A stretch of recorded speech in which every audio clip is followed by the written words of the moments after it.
joins me from the Galway Cycling Campaign. She joins me online one today. Martina, good morning to you. Good morning, Keith. Now, you sent me an email overnight. You certainly caught my attention, so you did, in relation to the Headford Road. Yes, yesterday, noteworthy, a project of the journal.ie released a two-part in-depth investigation of bicycle black spots across Ireland. It's been a 2-month investigation on their part, and they contacted us because their research showed that the Headford Road is a black spot for bikes. There's been 16 cyclist collisions, including 2 serious injuries along just a 1 kilometre stretch of this route from 2005 to 2016. And I'm well familiar with this road because I'm a resident of the Headford Road area. It's a dangerous route for adults and children on bicycles making their way from home into town, to work, and to school.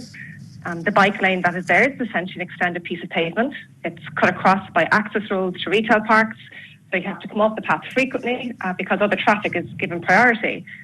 And as we know, the Headford Road, it's a congested main route from the north of Galway into the city and onto the university.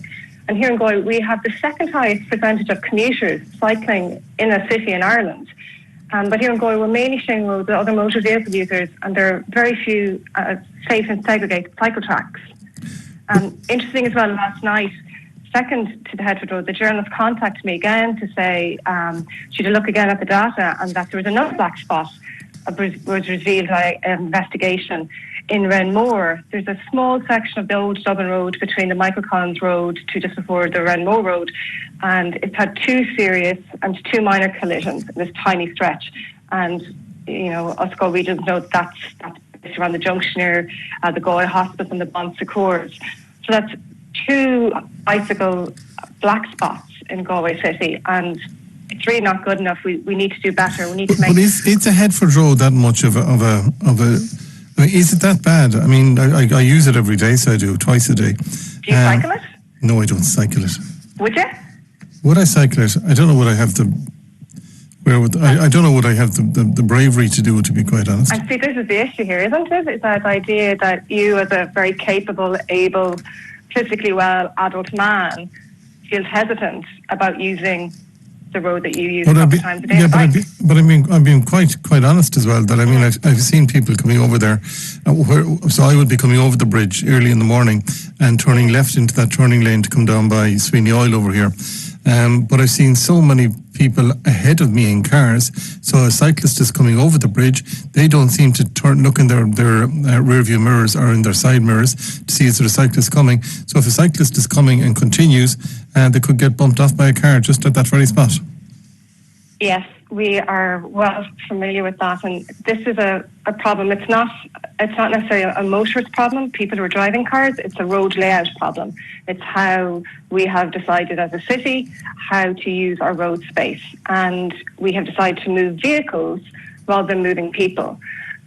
Because if we want to really move people, we would have put down segregated, separate cycle paths, because like the World Health Organization and the UN and many international organizations say that when you have mixed use on a road, so when people are walking, cycling, and in vehicles, that's cars, trucks, buses, heavy goods vehicles, vans, when they're all in the space together, it should be separated, because that is what's best for road safety.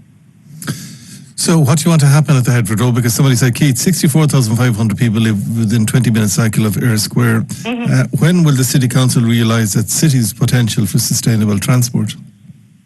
Yeah, we need just calm traffic, and we can do that with road layout. It's calm now because of what's going on with COVID. Well, it should be calm now, but there's still incidents with cyclists.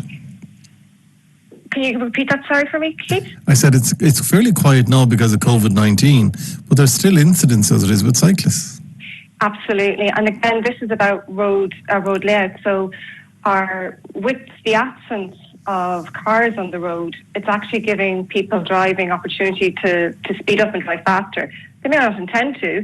They may not feel like they're driving faster, but if you're cycling or walking, you hear and you feel the movement of vehicles moving very fast beside you. Like Galway is it's a perfect city for bikes. It's small. You're rarely cycling more than 6 or 8 kilometres travelling across town. I mean, we see that there's really 3 key solutions to make the Headford Road a better place.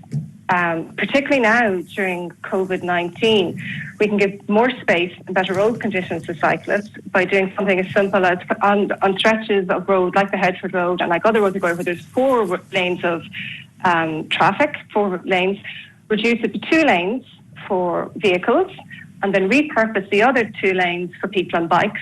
And then this will actually help widen the narrow footpaths for people on foot.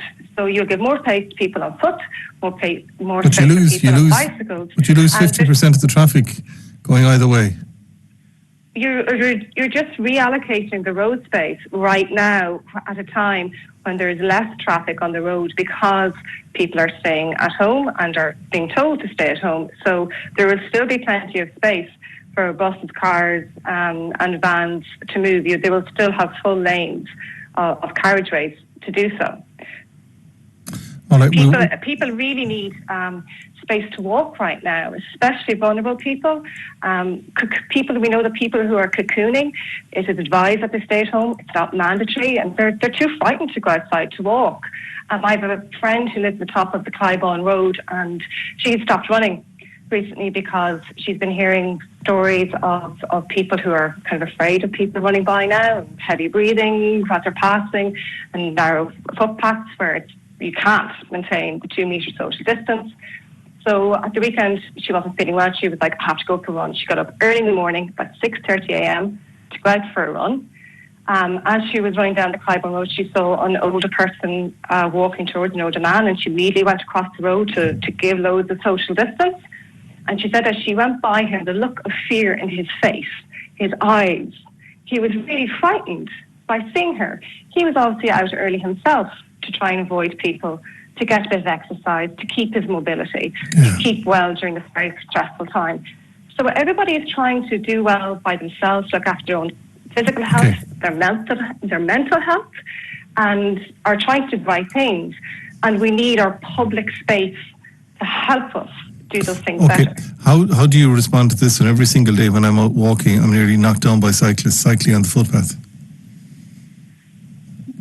Well, people shouldn't be cycling on the footpath, but the question then really is why are they cycling on the footpath? A lot of it's because they're too frightened to cycle on the road. Can they cycle on the promenade, in your opinion, in Salthill? No, you're not permitted to cycle on footpaths. I understand why people break that rule. It's because they're too frightened to share a road with a car, because that stretch along the promenade has a 50 kilometre an hour speed limit, but as we know, that is regularly broken, and the impact of that is, or the fear of what you're trying to avoid being hit by a car. Because we know at 50 kilometres an hour, and that is the speed limit on that road, as in most of our roads here in Galway City, at 50 kilometres an hour, you're hit by a car and you're out walking, you have a 50% chance of dying. Well, 1 in 2 chances you don't get up again. You'll be injured. You know? Martina, we won't sort it all today. We will come back to it again, and when we can, we'll have a roundtable discussion on it in Studio 1. But I mean, again, it's just today, focus the minds on the cyclists. There's people out there cycling, and focus the minds, and just, if you're driving, just be aware of what's around you. Martina? Yeah, we really want to create safer streets for everybody, for all ages, all abilities. It's about people who are walking to the pharmacy to collect their medicines. It's people who are doing... I hear you, but we won't get it done. We won't get it done today, Martina, unfortunately. No, but if people... Might take another day or two. Absolutely. This is a kind of a longer-term project, but we would really hope that the City Council takes inspiration from Milan's open street plans. So Milan, as we all know, at the centre of Lombardy in the coronavirus, announced an ambitious programme last week where they are going to repurpose, as I've just described, road space, 35 kilometres of it, to people walking and cycling. And they're also temporarily reducing their city speed limit to 30 kilometres an hour to make it safer for people walking and to make it more pleasant for people who are trying to maintain social distance when they're out to do their essential business, go to work and take exercise. have to leave it at that, Martina, unfortunately, but thank you indeed for taking your call today. Martina Cannon from the Galway Cycling Campaign joining us there.